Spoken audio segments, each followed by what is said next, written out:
जी अस्सलाम वालेकुम गुड्डू, इधर वापस। जी 49 लेक्चर A2। अच्छा भाई, तवज्जो के साथ, हमारे पास ना तकरीबन कोई 35 मिनट है, जिसके अंदर कोशिश करनी है मैंने आपको परपेचुअल और पीरियोडिक समझाना है। जी जी यार, वो सवाल नहीं होने, वो हमारी जो पेस है ना, वो पौने 2 घंटे में सवाल करने वाली, वो नहीं होना। चलें जी जी, कल थोड़ी तेज कर लेंगे, कल कोशिश करेंगे घंटे में सॉल्व कर लें। जी जी, इंशाल्लाह इंशाल्लाह, ये तो मेरे दिल की बात की है। इंशाल्लाह नेक्स्ट वीक से। अभी ना मेरी 4 बजे तक असल में क्लासेस होती हैं, ये वो काउंटिंग की क्लास चल रही है, तो उसके बाद इंशाल्लाह आप ही हैं फिर और मैं हूँ। अच्छा भाई, इधर आए, इधर आ, लेक्चर नंबर 49 A2। सर सबसे पहले ना परपेचुअल पीरियोडिक से पहले एक छोटा सा कॉन्सेप्ट आपको समझाना है, बहुत तवज्जो से सुनना है आपने। Concept of markup and margin, ये इस्तेमाल होना है अगले टॉपिक्स में, लिहाजा तवज्जो से बैठें और सुने इस बात को। जी मेरे भाई इधर आए, इधर आ। कहता जी always remember that cost plus profit किसके बराबर होता है? सेल्स के। किसके बराबर होगा? सेल्स के बराबर। कॉस्ट प्लस प्रॉफिट किसके इक्वल होगा? अच्छा जी, अब ना 2 लफ्ज इस्तेमाल करता है, एक है मार्जिन और दूसरा है मार्कअप। दोनों का मतलब प्रॉफिट है। दोनों का मतलब क्या है? प्रॉफिट। दोनों का मतलब क्या है? प्रॉफिट। ये प्रॉफिट की परसेंटेज को कहते हैं। किसको कहते हैं? अब सुनिएगा भैया, जो है मार्जिन, जो है मार्जिन, क्या ये हमेशा अप्लाई होगा सेल्स पे? किस पे? और जो मार्कअप है, मार्कअप, ये हमेशा अप्लाई होगा। इसका मतलब है सेल्स 100% होगी। क्या 100% होगी भैया? पेज नंबर नहीं है ये, मेरे साथ नोट करना है आपने, बाकी FAR1 की किताब में लिखा हुआ है जी। फिलहाल ये नोट करें मेरे साथ, फिर बताता हूं। अच्छा भाई, उसके बाद भाई कॉस्ट, मार्कअप हमेशा लगेगा किस पे? कॉस्ट पे। ये मेरे भाई इसके अंदर कॉस्ट कितनी होगी भैया? 100%। कॉस्ट कितनी होगी? नहीं नहीं नहीं नहीं, कॉस्ट 100% है। अच्छा, बात तवज्जो से सुननी है। अगर लफ्ज आता है मार्जिन तो ये लगेगा सेल्स पे, यानी सेल 100% एज्यूम करेंगे। अगर लफ्ज आता है मार्कअप तो भैया ये एक लगेगा कॉस्ट पे, तो कॉस्ट कितनी एज्यूम करेंगे? 100%। एग्री भाई? इधर तक आगे आए, ये सारी वही बातें हैं। कहता margin is always applied on sales, mean sale is consider 100%, while markup is always applied on cost, कहता means cost is considered 100%। कहता however both margin markup represents, कहता जी if margin and markup is not given then it is written that profit is 20% on cost or sale। कहता अगर margin markup का लफ्ज ना लिखा हुआ फिर ये कह देगा कि प्रॉफिट इतना है। सही है।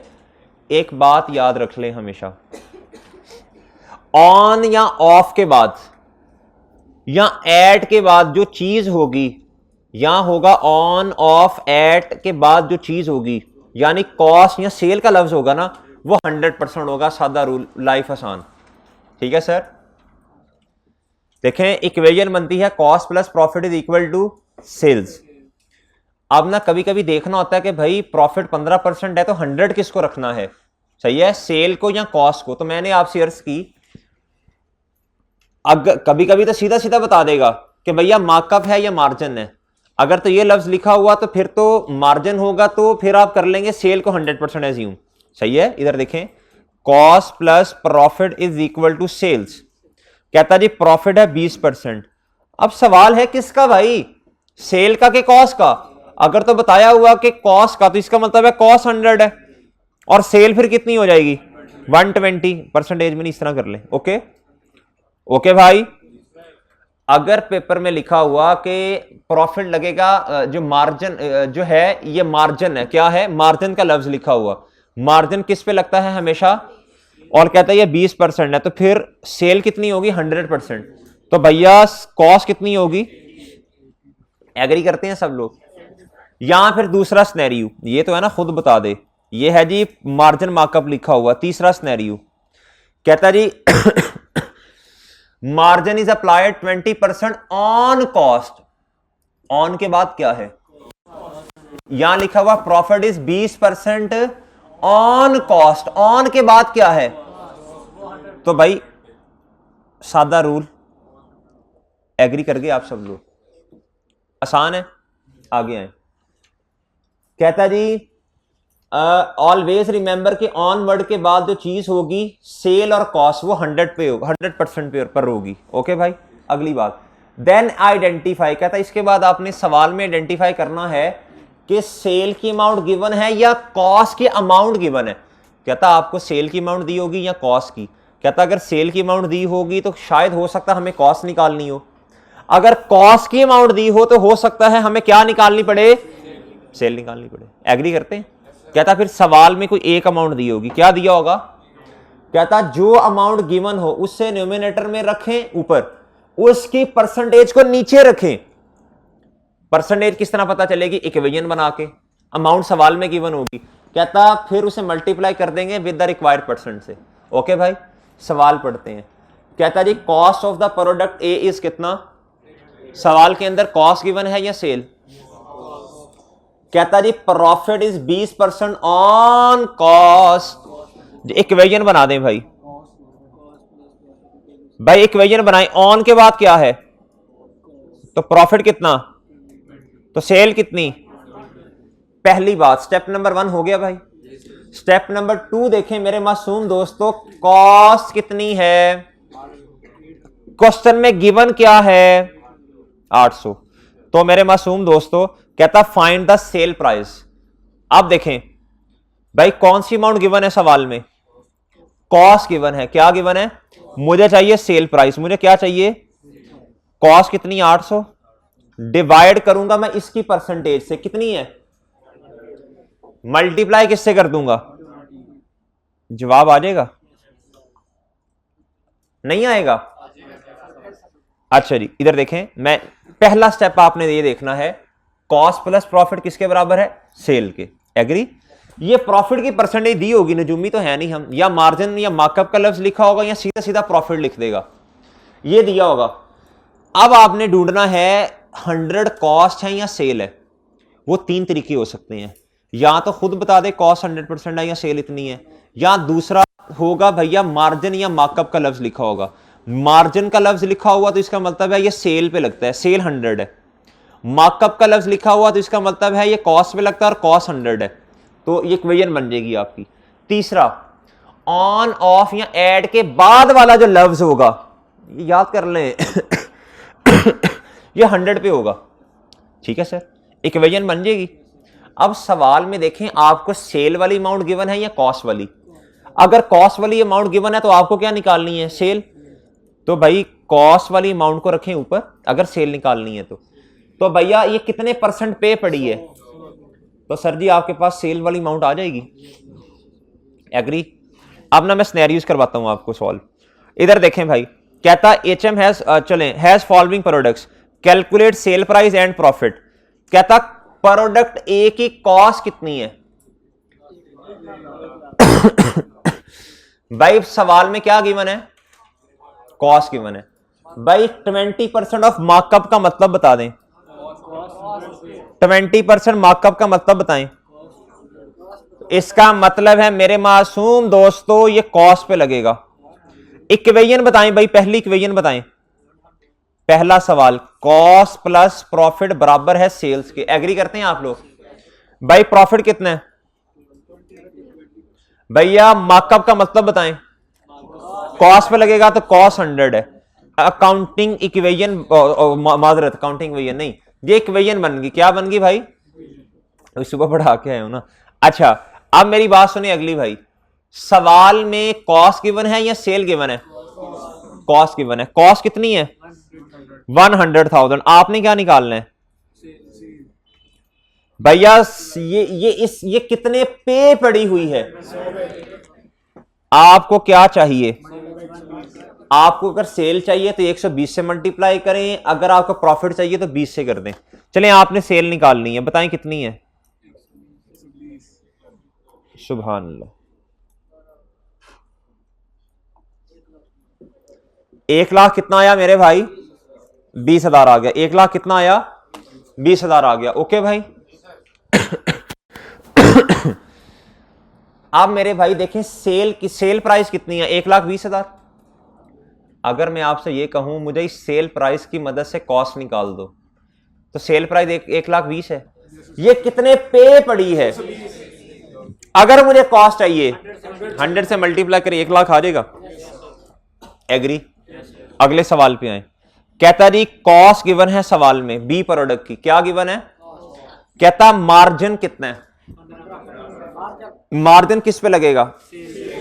सेल पे लगेगा। अकाउंटिंग सॉरी इक्वेशन बनाएं, इक्वेशन बनाएं जी, इक्वेशन बनाएं। कॉस्ट प्लस प्रॉफिट किसके बराबर है? सेल्स के। भैया प्रॉफिट कितना है इस सवाल में? 15%। मार्जिन का मतलब सेल्स, सेल्स पे लगेगा। तो सेल कितनी है गुड्डू? 100। तो कॉस्ट कितनी है? 85। ओके भाई। कौन सी अमाउंट क्वेश्चन में गिवन है? Step number 2। ये कितने पे पड़ी है? 85 पे। आपको अगर सेल चाहिए तो सेल 100 है, मल्टीप्लाई करें जवाब आ जाएगा। कितना आया? आ गया जवाब? आ गया जवाब। अगर इक्वेशन देखें, ये कॉस्ट है 2,70,000, ये कितने पे पड़ी है? अभी आपने कहा 85 पे। प्रॉफिट कितना है? तो 15 से मल्टीप्लाई करें, प्रॉफिट आ जाएगा। एग्री? एग्री? देख लें। अच्छा अब रिवर्स कैलकुलेशन करवाऊं आपसे? चलो ये जरा 3 देखें। 3 ये जरा 3 देखें भाई। आप इधर देखें भाई, आपको ना सेल प्राइस दी हुई है 1037500। ये क्या है? ये सेल प्राइस है 1037500। क्या है? और कहता है मेरे भाई मार्कअप 25% मार्कअप। अब मुझे बताएं क्वेश्चन नंबर 3 के अंदर कॉस्ट प्लस प्रॉफिट बराबर है सेल्स के। मुझे बताएं प्रॉफिट कितना है? 25% है ना? 25%। और मार्कअप का मतलब क्या? कॉस्ट। एग्री? अमाउंट सवाल में क्या गिवन? कॉस्ट या सेल? एज्यूम करो सेल। सेल हमने खुद निकाल लिया वैसे, लेकिन सेल गिवन है। सेल बताओ कितनी है? 897,000। ओए मरे, ये अमाउंट है, सेल की अमाउंट है ना, ये सेल की अमाउंट है ये वाली। तीसरी, ये कितने पे पड़ी है? आपको चाहिए मेरे भाई कॉस्ट, बताएं कितनी है?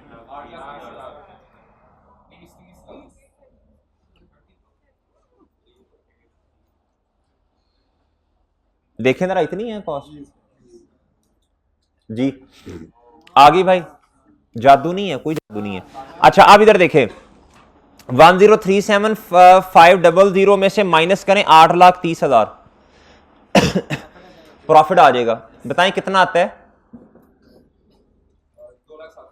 2,07,500 आ गया सबका।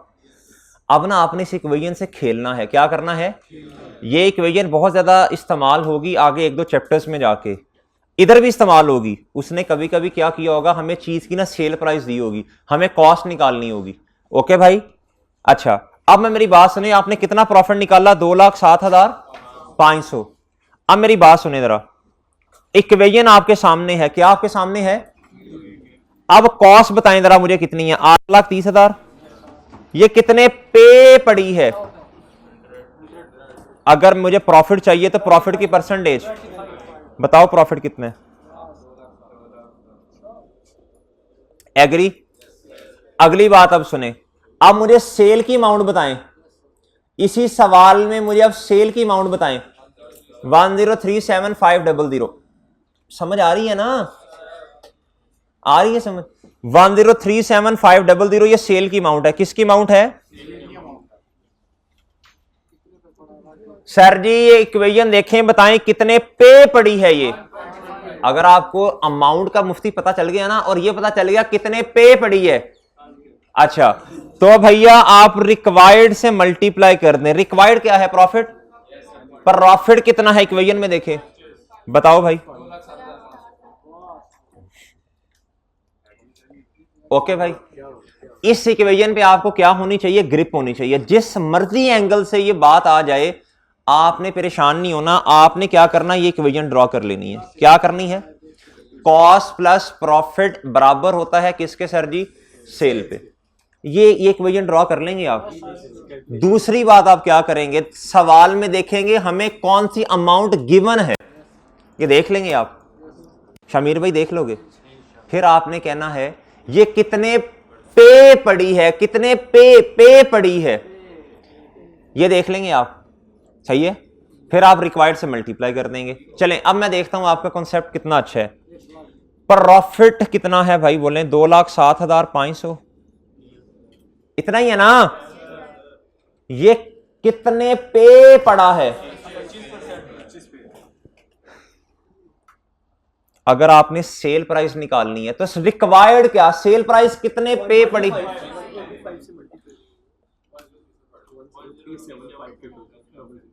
ये आपके पास सेल प्राइस आ गई। अगर आपने प्रॉफिट की अमाउंट से कॉस्ट निकालनी हो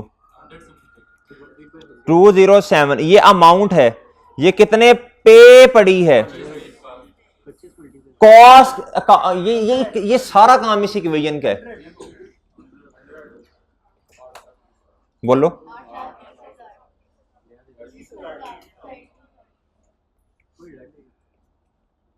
जी मेरे मासूम दोस्तों। जी अगर ये इस तरह का वैसे ना नॉर्मली कॉस्ट से सेल पे कन्वर्ट करवाते हैं, और यहां कॉस्ट से सेल या सेल से कॉस्ट, लेकिन अगर प्रॉफिट से या इर्द गिर्द से घुमा फिरा के अगर कोई पूछा हो तो हम कर लेंगे इंशाल्लाह, देख लें। सही है सर, ये इंपॉर्टेंट कॉन्सेप्ट है, ये बड़ा अप्लाई होता है ये वाला। सही है, एनपीओ का एक चैप्टर आना है उसमें बड़ा अप्लाई होना है, इसमें तो होना ही होना है। उसके बाद कैफ 3 कॉस्टिंग में तो ये आहो बहुत ही अप्लाई होना है। अच्छा जी, अब मेरे मासूम दोस्तों ये हो गया हमारा कॉन्सेप्ट, एक पेंडिंग पे जा रहा था मार्जिन और मार्कअप का। एक अब मेरे भाई बात तवज्जो से सुननी है, तंग नहीं करना मुझे 20 मिनट, आपने 15 मिनट है, खैर हम 20-25 कर लेंगे। दो सिस्टम है, एक है पीरियोडिक, एक है जी पर इस तरह करें, अच्छा जी, एक है भैया परपेचुअल और एक है पीरियोडिक। सर मेरी बात अपना जैसे जैसे कहूंगा बस सुनते जाना है गौर के साथ। परपेचुअल सिस्टम क्या होता है, परपेचुअल सिस्टम में ना मेरे भाई हर ट्रांजैक्शन के बाद ना बैलेंस अपडेट होता है। क्या होता है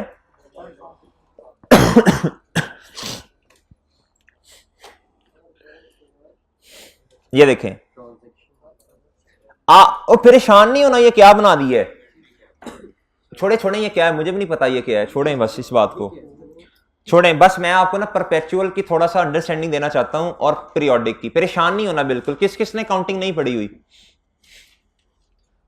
किस किस को पता ये क्या है, चलें छोड़ें, वैसे 95% बच्चों को पता, लेकिन ये मेरा सवाल ही नहीं है कि आपको पता नहीं पता। भाई परपेचुअल सिस्टम वो होता है जिसके अंदर ना आप हर ट्रांजैक्शन के बाद, चाहे वो सेल की ट्रांजैक्शन हो, चाहे वो क्या उसका नाम है मेरे भाई परचेज की ट्रांजैक्शन हो, या ड्राइंग्स की हो, या चैरिटी, या कोई भी ट्रांजैक्शन हो, चीजें तो जा रही है ना भाई। हर ट्रांजैक्शन के बाद बैलेंस अपडेट होता है। क्या होता है, इधर देखें, ये आपको भूला हुआ है, मुझे पता है ये भूला हुआ है आपको, और भूला ही होना चाहिए, क्योंकि रेलिवेंट जगह पे जाके दोबारा याद करवा देंगे उस्ताद आपको, ये कोई परेशानी वाली बात नहीं है। भैया ओपनिंग बैलेंस पड़ा हुआ था आपके पास कितना, 20,000 यूनिट थे, एक यूनिट कितने का था, 2,20,000 के यूनिट्स आपके पास पड़े हुए थे। आप एग्री करते हैं सब लोग भैया। फिर 11 जनवरी को क्या हुई मेरे भाई, इश्यूएंस होगी। क्या होगी, अच्छा इश्यूएंस जो होती है ना सेल होगी ना। अब भैया पीछे कितने यूनिट्स रह गए, 11,000 यूनिट्स रह गए। बैलेंस दोबारा अपडेट हुआ, फिर उसके बाद मेरे भाई परचेज हुई दोबारा। क्या हुई, अब 11,000 मजीद यूनिट्स आ गए हैं। अब भैया ये 11,000 यूनिट्स इसमें क्या हो जाएंगे, ऐड, बैलेंस अपडेट होगी। सिर्फ समझना नहीं है, सिर्फ इतना देखना है, सिर्फ इस कॉलम को देखें। हर ट्रांजैक्शन के बाद बैलेंस अपडेट होता है। क्या होता है, बैलेंस अपडेट होता है हर ट्रांजैक्शन के बाद। ये किस सिस्टम में होता है? परपेचुअल में। सिर्फ इतनी बात समझनी है, ये बात समझ आई? इधर आ, इधर आ। ये जो इसमें ना 3 कॉलम बनते हैं, एक है परचेजेस का, इसमें कॉस्ट ऑफ परचेज आ रही होती है, क्या आ रही होती है? और ये है इश्यूएंस का, इश्यूएंस कह लेंगे इसे। इसके अंदर ना नॉर्मली कॉस्ट ऑफ सेल आ रही होती है, क्या आ रही होती है? आप जब जब सेल करते हैं तो आपको हर सेल के बाद कॉस्ट ऑफ सेल का भी पता होता है कितनी है। आपको मेरे भाई हर सेल के बाद ये पता होता है कि मेरा खर्चा कितना है, मेरा खर्चा कितना है, ये आपको पता होता है। ये किस सिस्टम में आपको पता होता है कि भाई जितनी मैंने चीजें सेल की हैं उसको सेल करने में खर्चा कितना आया? परपेचुअल में पता होता है। भाई कुछ चीजें आपको ना थोड़ी सी याद करवानी है, ये नहीं मैंने समझाना, ये वाला ये टॉपिक नहीं है। अगर मैं आपसे ये, अगर पेपर में सवाल आता है FAR 1 में करेक्शन ऑफ एरर में कि भाई परपेचुअल सिस्टम है, तो आपने समझ जाना है, क्या समझना है? इस सिस्टम के अंदर हमें सेल का तो पता है, साथ कॉस्ट ऑफ सेल का भी पता होगा हर सेल की ट्रांजैक्शन के बाद। भाई जब हमें कॉस्ट ऑफ सेल का पता है तो कॉस्ट ऑफ सेल की एंट्री करते हुए फिर मौत तो नहीं ना पड़ती। इसका मतलब है, लिखें अपने पास, लिखें परपेचुअल सिस्टम में, लिखते जाएं शाबाश, मेरे हाथ पे लिख दे, ये करेक्शन ऑफ एरर्स में लिख, इधर जगह खाली है ये इधर शुरू में लिखो, ये जगह खाली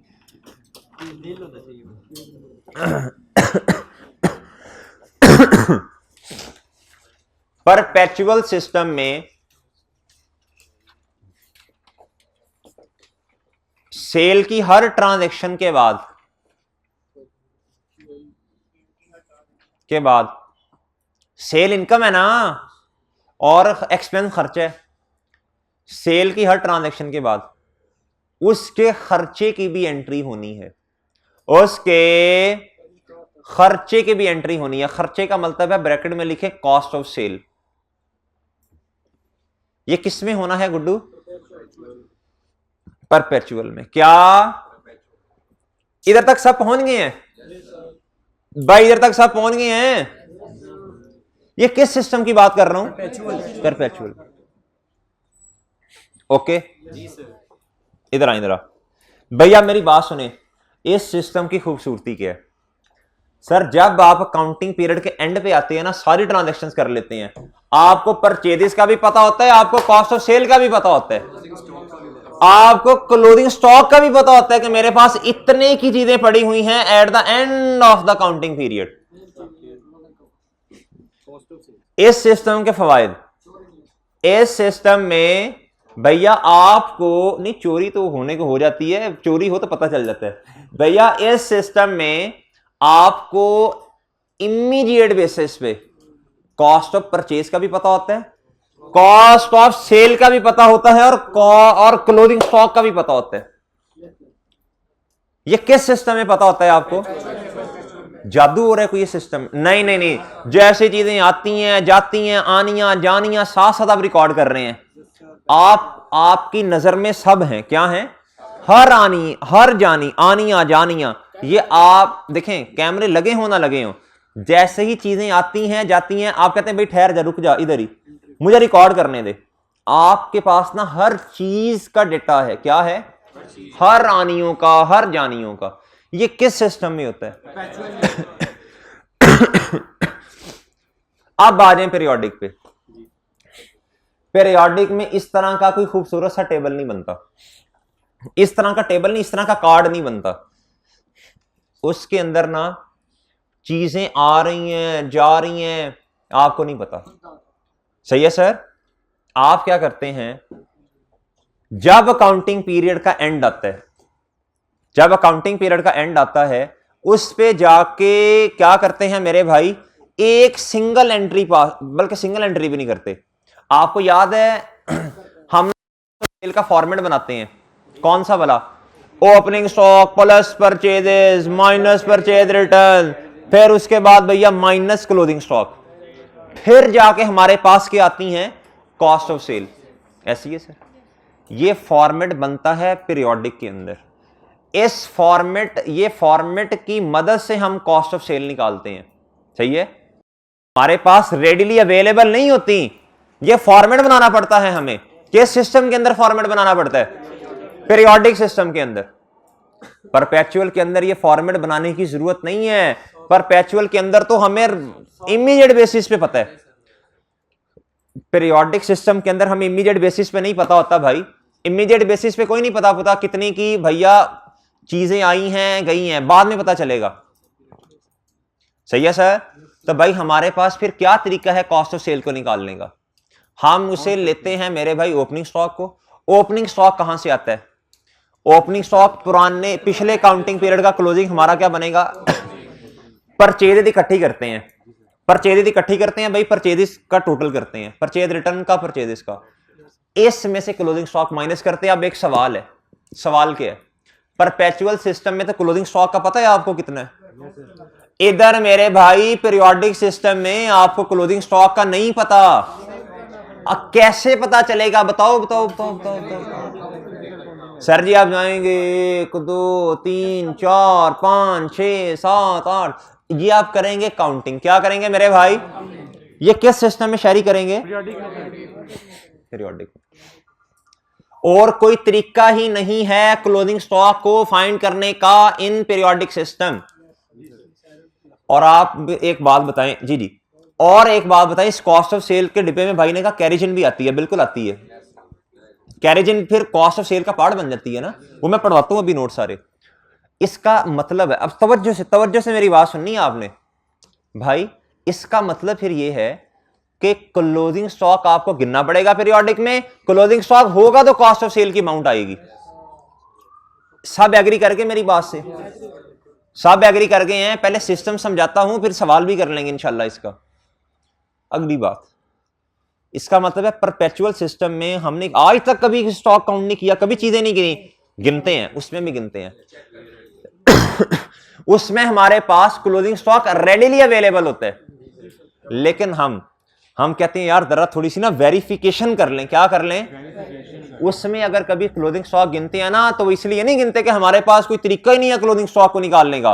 उसमें हम कहते हैं जरा तसल्ली वाला काम कर लें, वेरीफाई कर लें क्या वाकया ही इतने का स्टॉक है कि नहीं। सही है sir.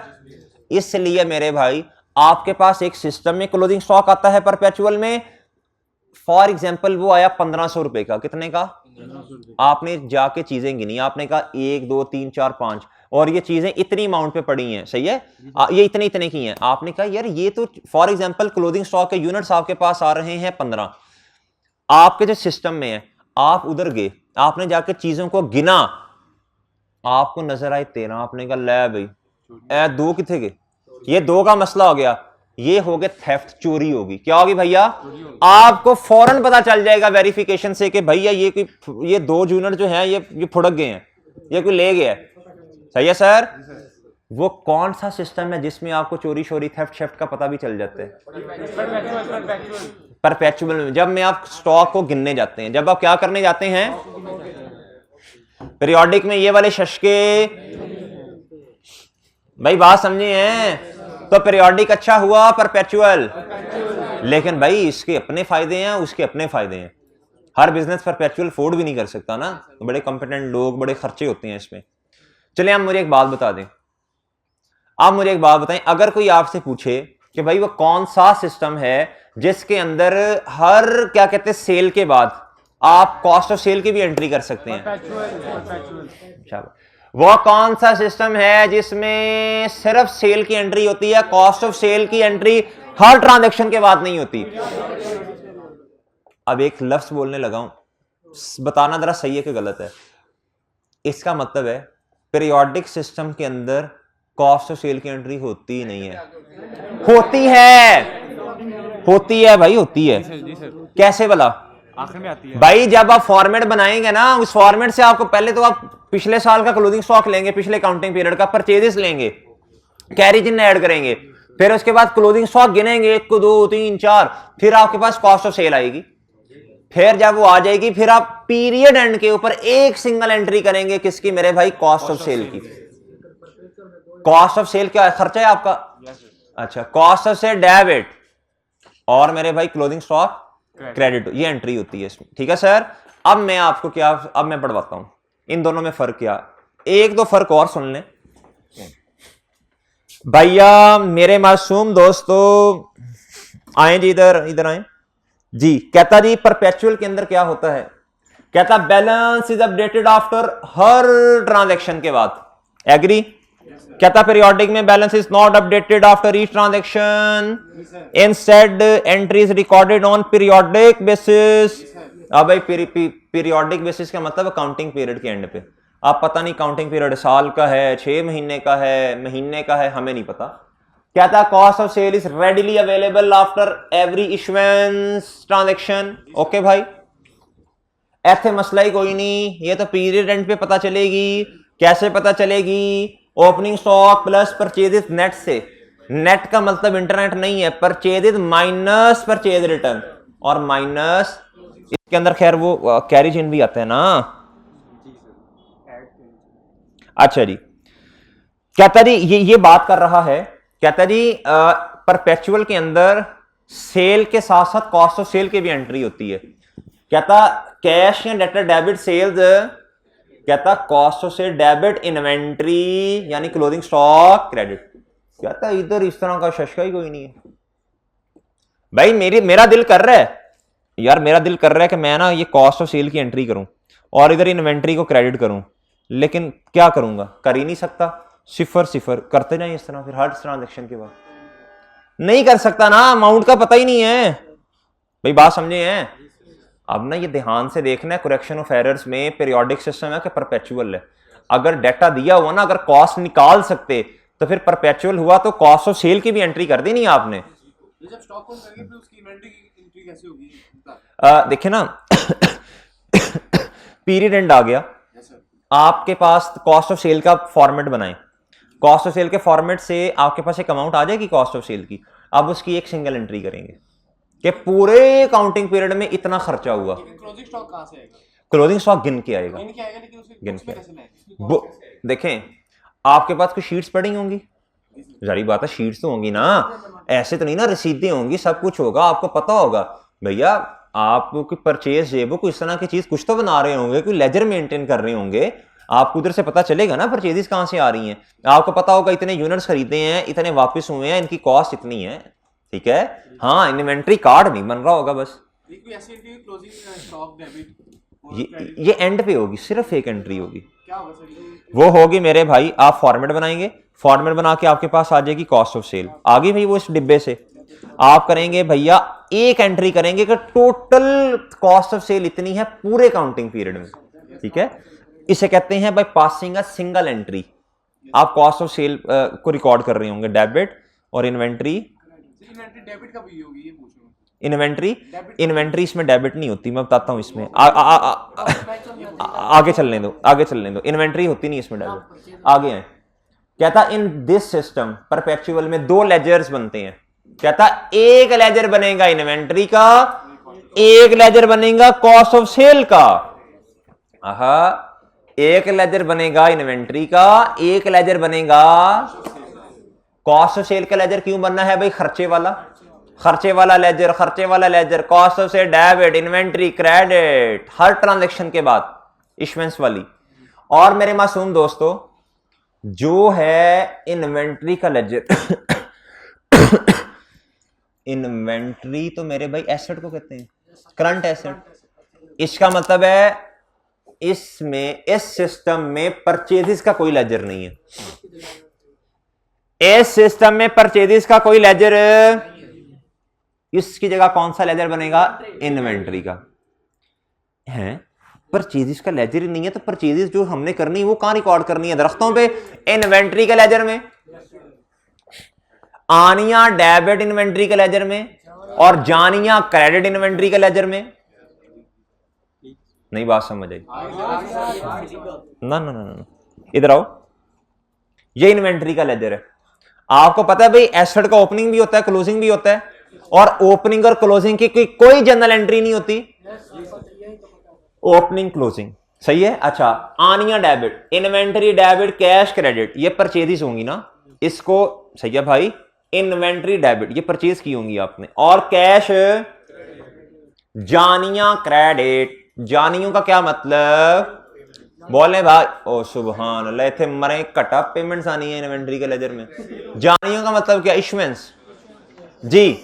Cost of sale debit, inventory credit. For example भैया आपने सेल कर दी, क्या कर दी, डेटर मेरे मासूम दोस्त आपने किया जी 150 रुपए से डेबिट, और सेल्स कितने से क्रेडिट की, इसके साथ ही कॉस्ट ऑफ सेल की एंट्री करो 100 से। और मेरे भाई इन्वेंट्री बताओ, इन्वेंट्री के लेजर में कितना जाना है 100, क्रेडिट डेबिट। और मेरे भाई कॉस्ट ऑफ सेल के लेजर में कितना जाना, व्हाट इज द रेफरेंस, ओए मरे ये लिखा हुआ है। अच्छा इधर समझ आ रही है कि जा रही है जी, वो आ रही है भाई कि बस हवा सा था वो।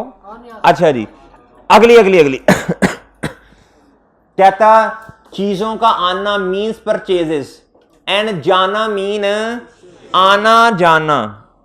आना किधर गया, आना, आना, आने का मतलब परचेजेस, जाने का मतलब इशुएंस। जाने का मतलब क्या होता है भाई, अच्छा ये छोड़ें अभी फिलहाल, क्या ये थोड़ा सा वो हो गया, सेल भाई पता है ना, सेल सेल सेल बस ठीक है। इस सेल का पता है ना। अच्छा जी, कहता जी कॉस्ट ऑफ सेल क्या हो जाएगी, increase. Cost of sale increase होगी तो एक्सपेंस डेबिट इन्वेंट्री क्रेडिट।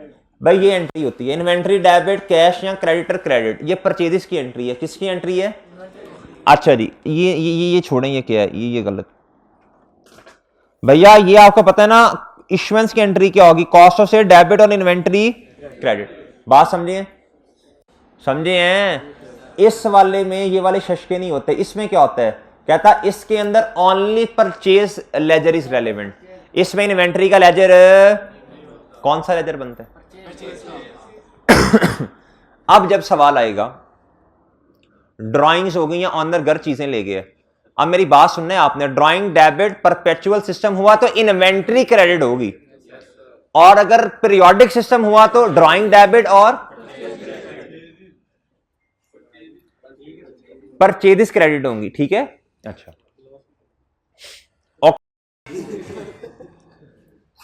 अगली बात सुने, अब अगली बात सुनो, अब अगली बात भैया, अगर ऑनर चीजें घर लेके जाते हैं तो सेल से एंट्री होगी, कॉस्ट से होगी। अगर आपको सेल दी हुई तो अभी आपको सिखाया कॉस्ट में कन्वर्ट कर लेंगे, ये याद रखना है अब आपने, चले शुक्र है। अच्छा जी, अगली बात भैया, इसमें कौन सा लेजर बनेगा, रिटर्न्स के लिए परचेज रिटर्न का लेजर बनेगा। इन्वेंट्री परपेचुअल के अंदर अगर परचेज रिटर्न होगी तो कौन सा लेजर बनेगा, इन्वेंट्री क्रेडिट, कैश या क्रेडिटर डेबिट।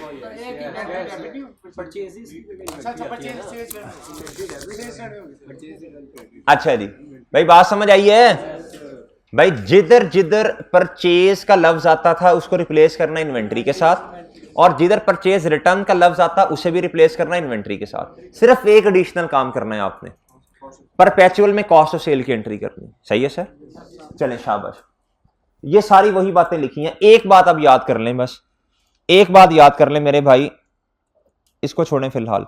भैया एक बात थोड़ी याद करनी पड़ेगी, जो पीरियोडिक सिस्टम है इसमें मुझे बताएं, कॉस्ट ऑफ सेल का तो पता ही नहीं ना आपको, तो नॉर्मल लॉस अगर होता है, नॉर्मल लॉस क्या होता है, नॉर्मल लॉस वो होता है भाई जो पता इतना लॉस तो होना ही होना है, जो एक्सपेक्टेड है, सर्टन है, सही है, एक्सपेक्टेड है, ये होता है नॉर्मल लॉस। ये कौन सा लॉस है,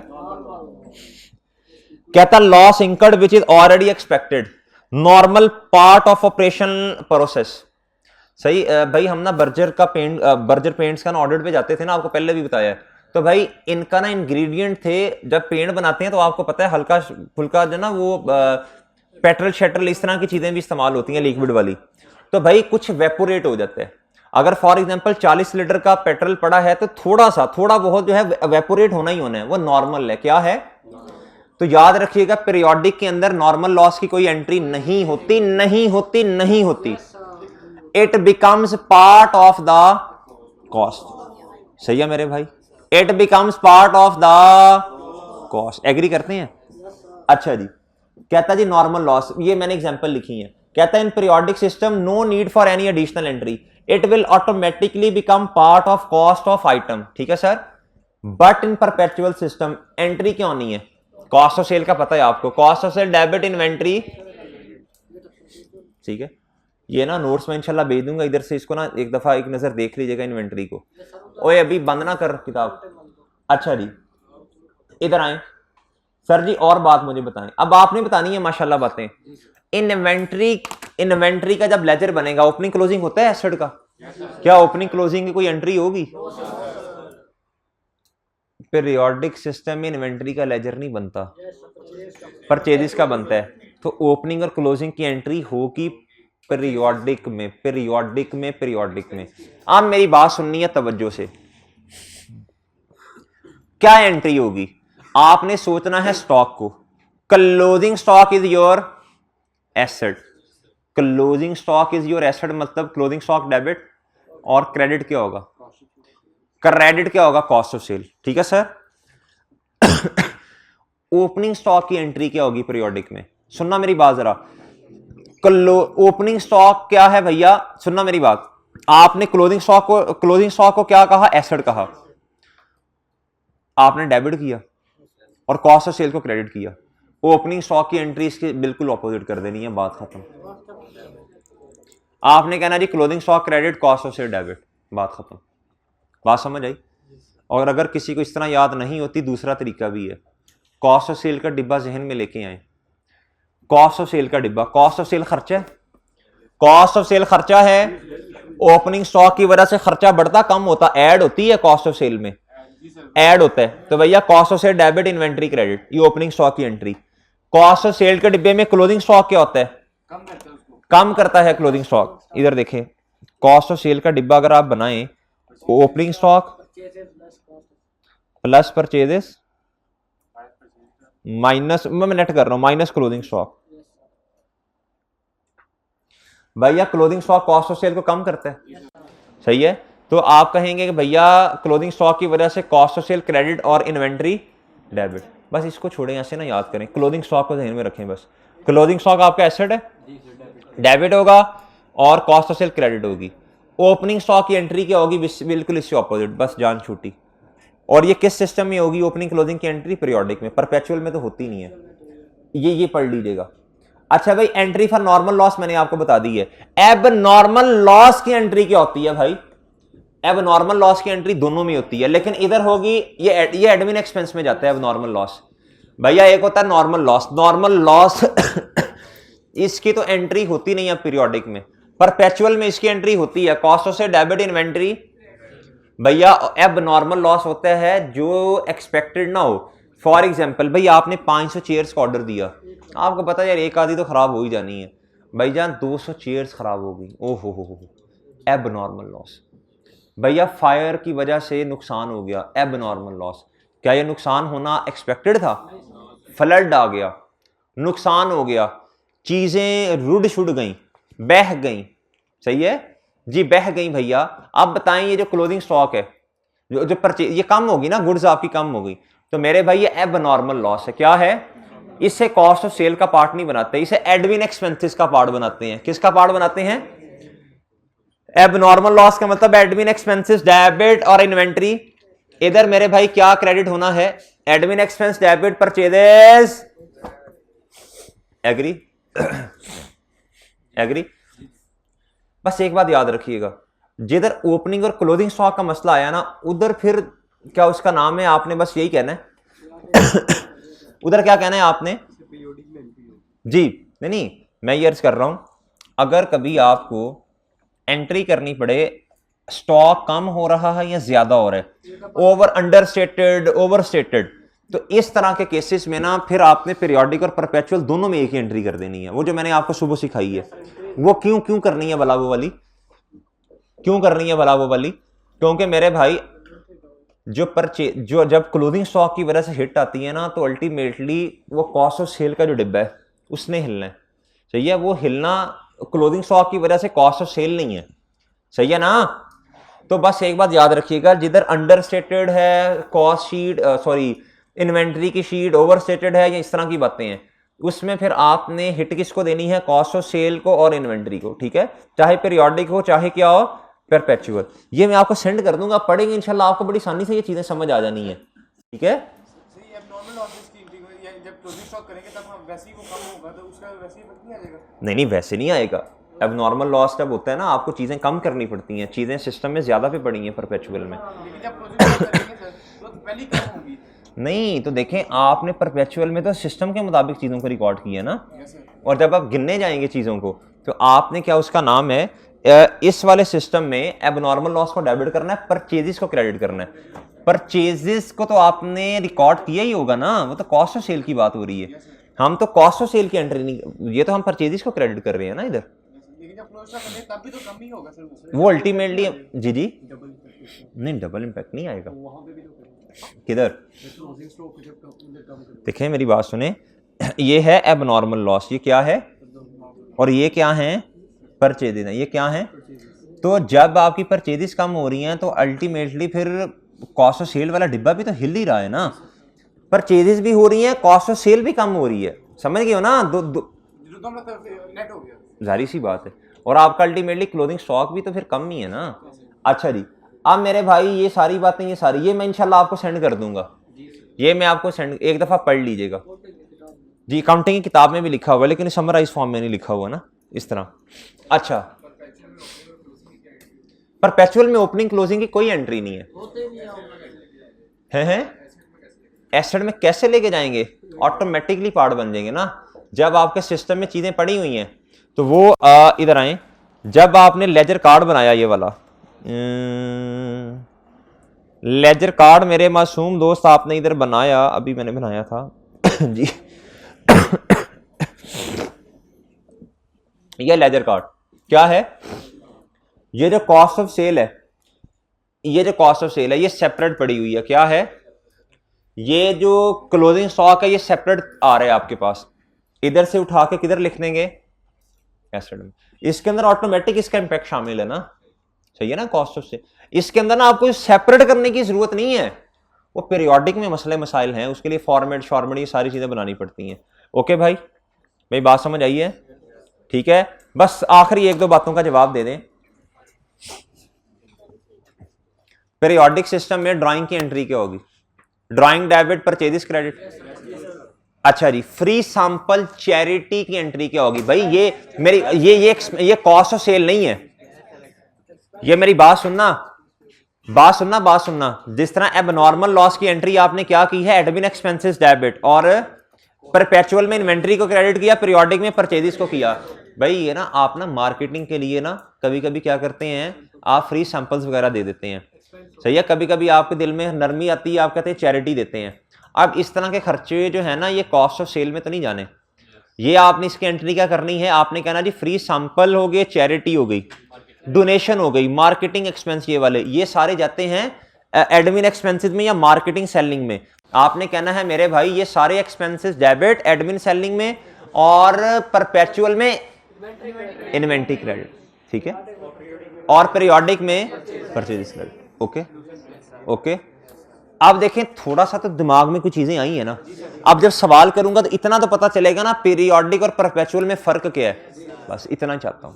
इस पौने घंटे की गुफ्तगू में सिर्फ यही चाहता हूं कि आपको पीरियोडिक और परपेचुअल में थोड़ा सा फर्क पता चले, बस इतना ही था। चलें मेरे भाई, इंशाल्लाह इजाजत दीजिए, कल मिलेंगे आप ही के साथ दोबारा लाइव नशरियात हैं। टाइम क्या होगा, ओए वेल डन, शाबाश छा गया एडमिन, मैं आ रहा हूं तेरे पास। बहुत अच्छी बात की आपने, दिल खुश कर दिया, दिल बाग हो गया आपकी बात सुन के। भाई इधर आओ गुड्डू, इधर आओ, आज का होमवर्क गार्डन जी, शाबाश एडमिन। भाई आज का होमवर्क नोट करें, क्वेश्चन नंबर 5 पास पेपर का। आप इधर मेरी बात सुने, ये है जी पीरियोडिक सिस्टम। आहा, अब मजा आया।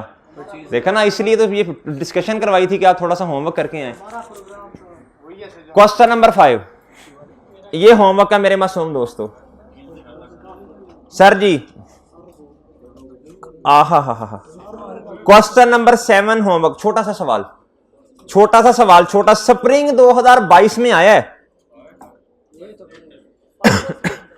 अच्छा, आप इस तरह कीजिएगा, प्रॉफिट, हाँ स्प्रिंग दो, अच्छा ये 8 नंबर का सवाल है। प्रॉफिट पे इंपैक्ट आपको बताया कैसे लेना है, सस्पेंस अकाउंट का भी पता है, लेकिन मेरे भाई जनरल एंट्रीज करेंगे तो बात समझ। और मेरे भाई चलो यार, मरने पे आ जाते हैं, 2 छोटे 8 नंबर का। क्वेश्चन नंबर 5 और 6 चलें, 5 और 7 होमवर्क। ओके भाई, टाटा।